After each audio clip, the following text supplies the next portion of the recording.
Want to welcome our viewers from across the globe to Arriving Canada, your one-on-one talk show with Amaka, Bekee, your amiable hosts. On Arriving Canada, we chronicle Canadian immigrants who were born in other countries but immigrated to Canada at some point. And on this chronicle, we ask questions regarding the first few years of being in Canada, your experiences, your, of course, personal cultural heritage, and how you have embraced diversity. So you're welcome to the show. You're welcome on the show, Evon, and our viewers, you're welcome on the show as well. Thank you Thank you for having me. You're welcome. It's a pleasure to have you. So, Evon, please tell our viewers who you are and where you live. Well, as was mentioned in the intro, my name is Evon, and I am living in Ontario at the moment, Canada, after migrating from Jamaica back in 1994. Wow. Wow. That's great. Jamaica, 1994. I bet when you came to Canada, there weren't so many people as much as they are right now. There are right now. Wow, that's amazing. Okay. So what's your cultural heritage? In that sense, what do you identify as if there are, like some people say they're Creole or, in Jamaica? I'm just I'm just a man, basically. Attachment, just the way I was created by God. That's just who I am. I haven't taken on any other identity because I was given one at birth. So Yeah, that's what I'm going with. good. Oh, great. So how long have okay, you've said that pretty much, how long you've lived in Canada since you came, but what were your first shocks? What were your first experiences of being in Canada that really shocked you? The things that you never expected or something that stands out amongst others? Well, basically, it was the discipline and work ethics. Back where in my country, work was taken more like being on a vacation. You'd have work time and then you'd mix work time with pleasure time. Pleasure. Yeah, Wow. whereas here it's a bit different. You have to be disciplined, with work. So it's when Mm. time, it's just work time. And then when you have pleasure time, then it's pleasure time. You got to separate both. So Wow. that was a wake-up call for me, on Yeah. arrival in Canada. Wow. So you would say that discipline was, especially workplace discipline, was the first impression of Canada that you have that is totally different from what exists Oh in. yes, yes. For me, that is yes. Thank you, Canada. To be honest, you're not the first person that has said this, even though not on this show, but I've met someone who said the same. And the person comes from Nigeria and says that, in Nigeria, they don't even walk. People get away with, a lot of laziness at work, but Yeah, not lots of stuff. Canada. Yeah, lots of Yes. stuff. Yeah, true. Yeah. And another thing, another aspect of just getting in here is the importance of family. Like in my town or village, if you will, everybody knows everybody, so you tend to be a little more free with your younger family members, like because the neighbor will give Yeah. an eye or keep an eye, whereas Yeah. here, it's all you. There's Yes. no one else to for that. Yes.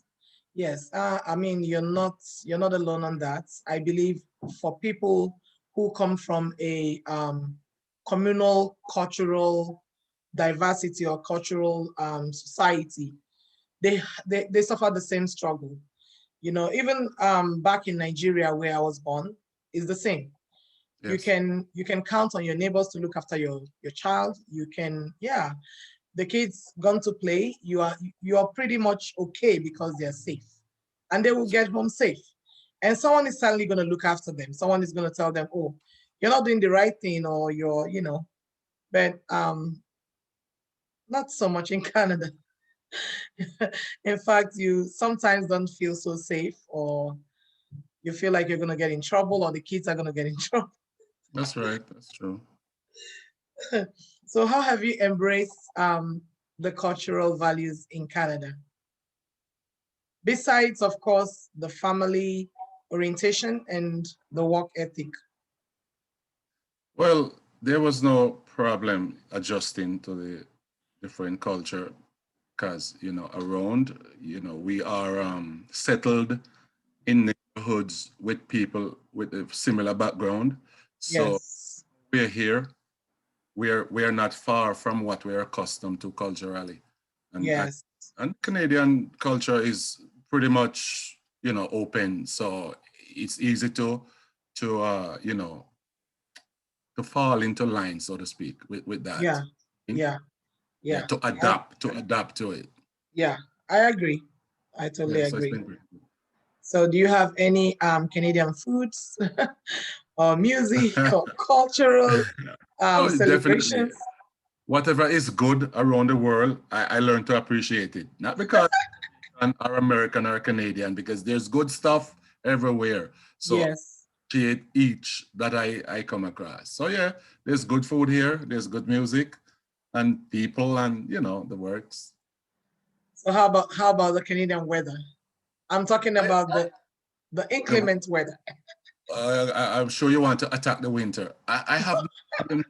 I have no problem with the winter because Wow. I don't. My policy is when it's cold outside, I'm staying inside. I No I, way. I But don't fight with the winter. did you know that there are people, of course, I know largely they are Canadians, but there are Yeah. people, I mean, Canadian born, that's what I mean. There are people who look forward for winter because they want to do the outdoor things, the winter Yes, games. yes, yes, As yes. much as I love those games, I kind of like, I don't know where these people come from. I don't know for No, how no, long. no, no. One time is enough for me. I don't want to Yes, experience it yes, twice. yes, yes. You're right. You're right. So, Mr. Phillips, how do you get motivated? What keeps you grounded? Oh, geez. I think it's the way I look at responsibility. I'm very serious about my responsibility. That's one thing I don't take for granted. If I have something to do, I know that I have to get it done. I cannot wait for my amiable host to tell me that, look, that's your job or that's your responsibility, get to it. I Yeah. have to feel that within me, and I think that's how I live. Even though I mean, we all have stereotypes, but if there is one stereotype that I would say of Jamaicans, I think they are generally like this. I think Jamaicans, yeah, Jamaicans are Some, highly responsible people. there's some. Some, It's the yeah. I same. mean, It's the to same be all over. honest, I've been close to a few of them, and I feel that way about them. And I know that every culture has, it's good and bad. But when it comes to the good of Jamaicans, they are very responsible. The That's responsible true. ones That's are true. highly responsible, and hats off. I gotta say Thank you. it. You're welcome. What do you know now that you didn't know before in terms of living Wow, Canada? that's a tough one. But I think what I know now that I didn't know then, I think it's the importance of having family around. Wow. That was taken for granted, back in the early. Yes. They're always there. You grow up Yeah. and if And you there are lots of them, not few. yeah, yeah. And if you go a couple Too many. if you go a couple miles away, there's still family, Yeah, yeah. while here You're here all related somehow. yes, that's true. Here you're settled in a community and oh my God, you look around, they're all strangers. You have to be making friends and hope Hmm. people are genuine. Yes. And it's been okay so far. I have very good neighbors. Yeah. Hmm. Yeah. And when it comes to the making friends, I find that you also hope, fingers crossed that they stick. Yes, yes, Because yes, sometimes the friends don't stick. You make them yes. today But and tomorrow they're like the, falling off. the thing about we call them fake friends. The thing about fake friendships is I have a personality that just draws out fakeness from within because Okay. I kind of stretch people's other friends. I stretch their endurance in certain things. You have to test people. You Yeah. know, if you're my friend and if I do something and I realize that okay, you don't like it, I'll cool off then. But then Yeah. I'm gonna try to see how far I can go and how you will react. So if your endurance is this little bit much Yeah. for a friend, then what about when that friend is gonna be in dire need? You know, True. that's the way I analyze people. Yeah. How far you can go with them. Yeah. And it's sad to say that you hardly find the unconditional friends around True. here, or all conditional friends, all unconditional friendships. We just take what we have and what we get and just Work with it. Yeah, yeah, just work work with with what. it. There's not much you can do. That's true. That's true.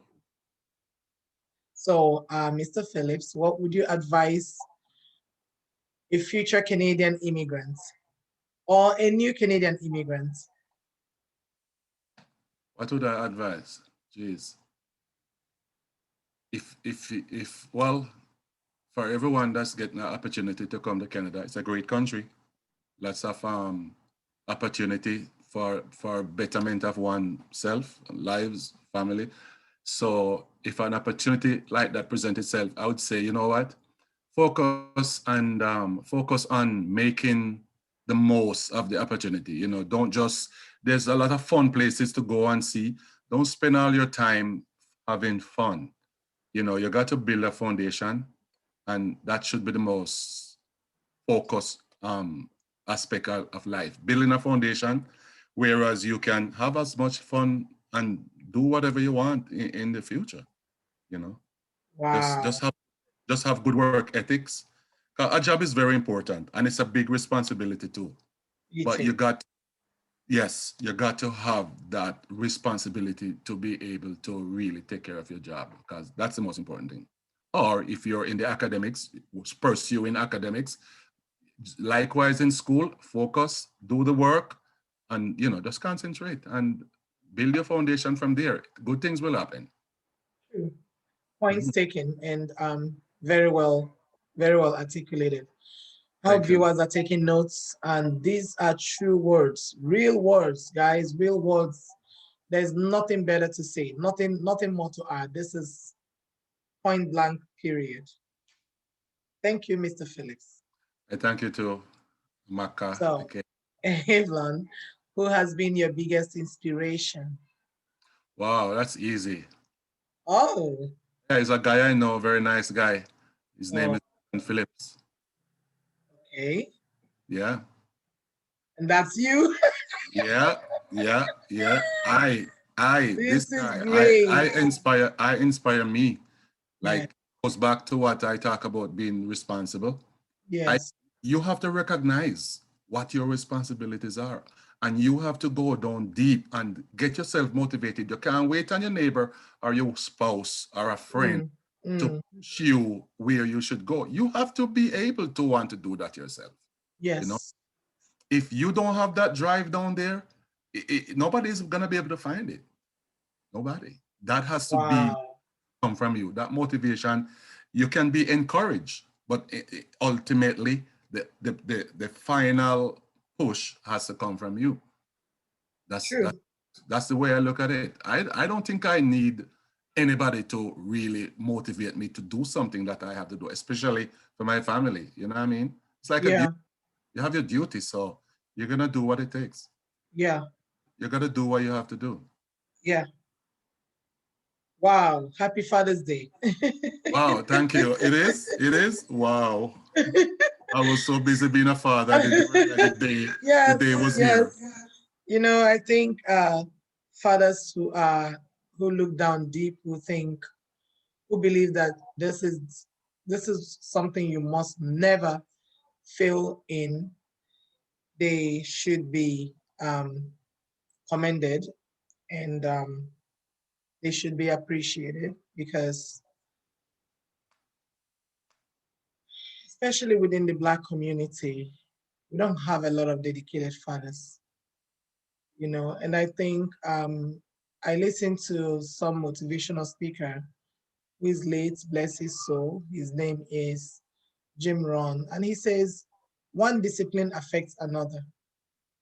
Mm-hmm. Every discipline affects one another. So what it means is, if you're a disciplined worker, you're going to be a disciplined father. You're going to be a disciplined, maybe boyfriend or husband, you know, Spouse. because Yeah. that has become your personal philosophy and your style of living.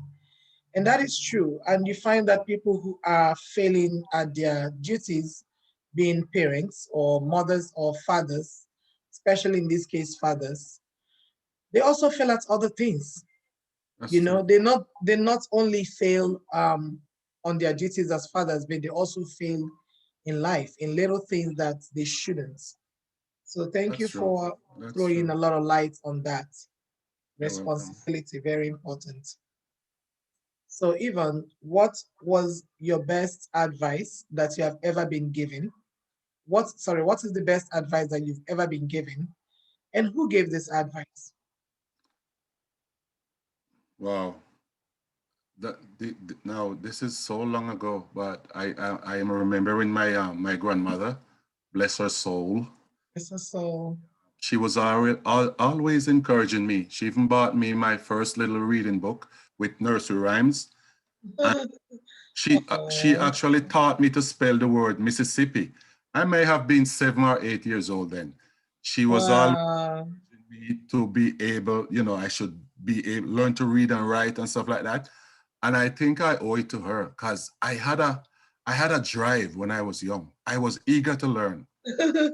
That's good. Yeah, I guess things happen along the way, but I remember as a youngster, I was eager to learn because she was encouraging me, pushing Yeah. me, and on Fridays, she would take me out to the market with her, and she and her older friends would be having discussion, and she would call me for me to spell the word Mississippi for her friend. Oh, And she would be so proud. Oh my proud. God. Oh, My grandmother, she was amazing. She used to be so proud I could spell Mississippi. God, that was a very long word. it was, especially for a seven Yes, year yes, old. yes, yes, Yeah.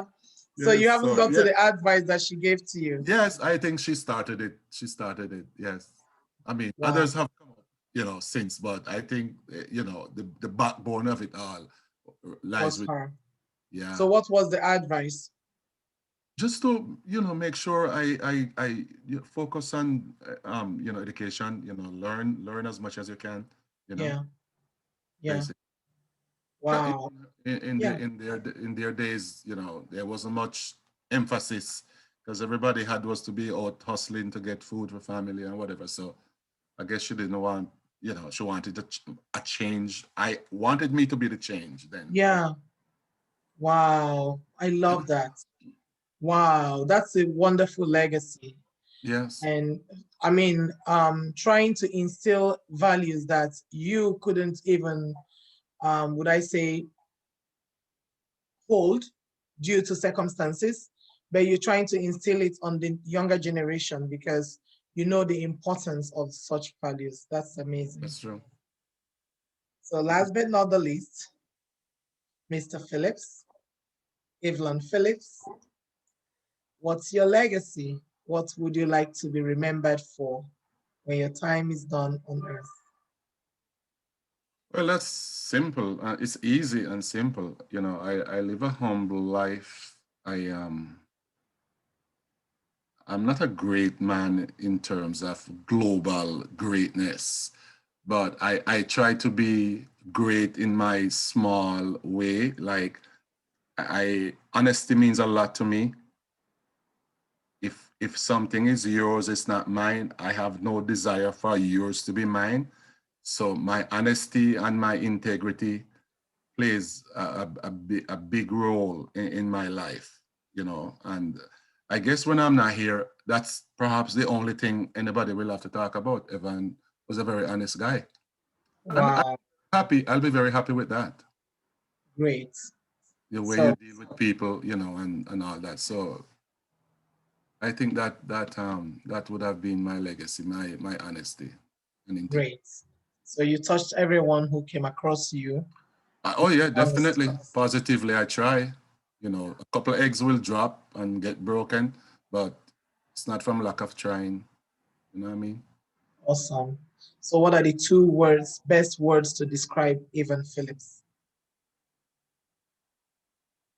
Honest, hardworking. Woo! Hardworking is one word, okay? I know it could be two, but hardworking No, has to it's be, one word. Yeah, I take it for one word. yeah, honest and hardworking, yes. Congratulations. And thank you very much for coming on the show and sharing your insights, your wisdom, and your thoughtfulness with us. And I bet our viewers would love this. And please, viewers, reach out to me if you want your legacy documented under the category of Arriving Canada. And thank you very much, Evon, for coming again.